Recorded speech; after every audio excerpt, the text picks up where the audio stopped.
In August 2020, Citibank meant to send $7.8 million. Instead, it sent nearly $900 million, which is not ideal. The money did not reach criminals or offshore accounts. It reached the lenders, already waiting to be paid. They were legitimate recipients. The catch was timing. The principal arrived 3 years before it was due. Some lenders returned the cash. Others kept more than $500 million, called their lawyers, and waited for Citibank to sue. 3 people had approved the payment. So how did 6 eyes miss a number this large? Welcome to Billion Dollar Oops.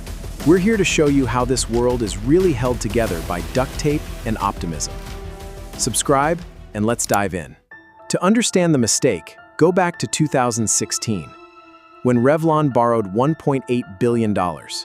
It was a syndicated loan, one enormous debt sliced into hundreds of pieces. Financial pizza, only with more lawyers. Banks, hedge funds, and investors could each own a slice. Revlon still made one coordinated payment, not hundreds of improvised ones. Citibank sat in the middle as administrative agent. It was not Revlon, and it did not own the loan. Its job was financial traffic control. Follow instructions, maintain the ledger, and route the right money to the right accounts. Usually, that machinery is invisible. But when the plumbing breaks, the agent bank can become responsible for every dollar passing through it. By 2020, weak sales, the pandemic, and mounting debt had pushed Revlon into a financial corner. A roll-up would move some lenders into a new loan, while leaving others behind in the old one. The books had to change, and the economic value had to move. The principal itself was not supposed to leave Citibank. The only real cash payment was about $7.8 million in interest. Large, but routine. The principal only need internal wash account, like relabeling warehouse boxes without shipping them anywhere. The business instruction was simple: pay interest, reorganize principal internally, and send nothing else outside the bank. The danger was Flexcube, a banking platform rooted in the 1990s. This unusual override let one missing choice turn bookkeeping into real cash. The operator faced 3 wonderfully descriptive fields: front, fund, and principal. Yes, those were the only labels. All 3 mattered. Selecting all 3 kept the principal inside Citibank instead of paying it to lenders. The operator selected only principal. Front and fund stayed unchecked. To a human, it looked like one setting in a dense form.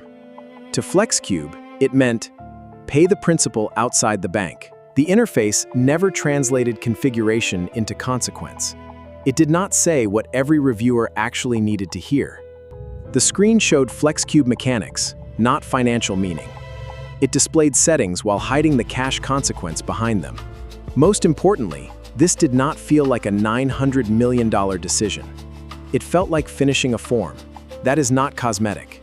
Inside a bank, the interface is part of the control system. Citibank did have a safeguard. One employee created the transaction and became the maker. A checker reviewed it. A 3rd employee approved it. 3 people, 6 eyes, one exceptionally expensive workflow.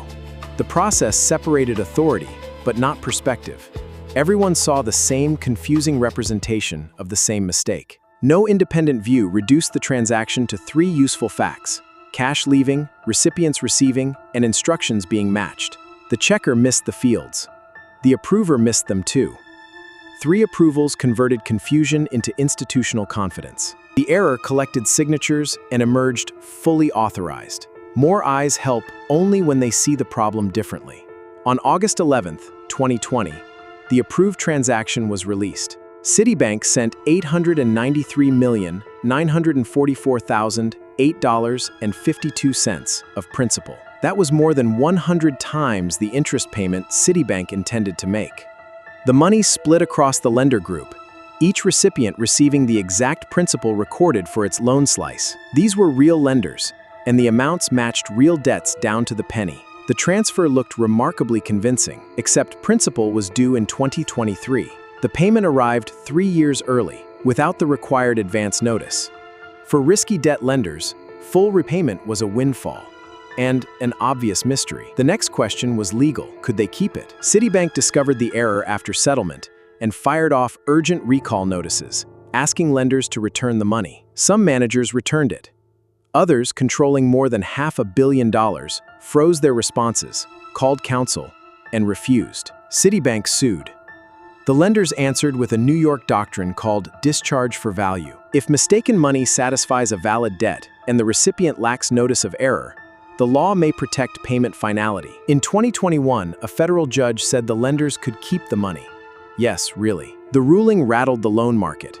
Lawyers began writing contract clauses designed to prevent another Revlon-style payment.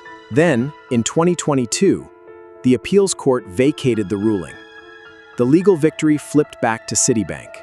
The payment was early, unexpected, and missing notice. The remaining funds had to return. The operational failure remained. Citibank won the appeal. But recovering the money did not erase the failure or end the consequences. In October 2020, the OCC fined Citibank $400 million, while the Federal Reserve ordered sweeping repairs to risk and controls. Weeks after the transfer, CEO Michael Corbat announced he would retire the following February. Jane Fraser inherited the transformation. Citi launched a multi-year transformation to modernize infrastructure and controls.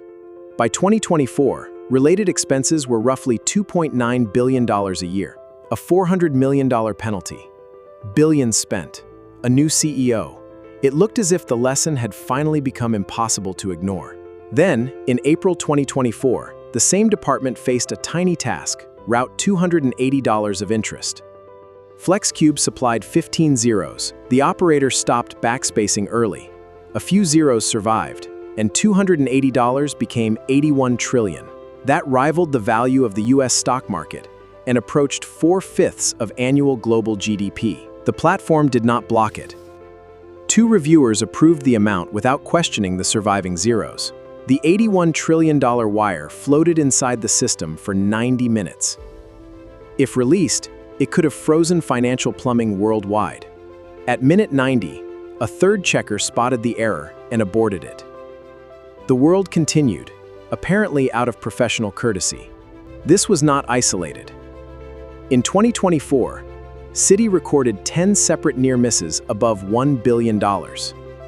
That July, regulators imposed roughly $135.6 million in penalties for insufficient progress. 4 years later, the 2020 weaknesses remained. The CEO said progress would not be linear. Regulators were less poetic. Progress had not been sufficient or sustainable. That is the story, not 2 careless operators, but an institution spending billions while the same kind of danger kept surviving. A penalty can be paid. A plan can be filed. A CEO can change. None of that proves the underlying system changed. Wall Street sells the myth of impregnable, high-tech corporate fortresses. But behind every billion-dollar facade sits a tired human in front of a monitor, clicking a mouse on a Tuesday afternoon. This is Billion Dollar Oops. If you enjoy this, subscribe for more. And may the number you type always be the one you wanted.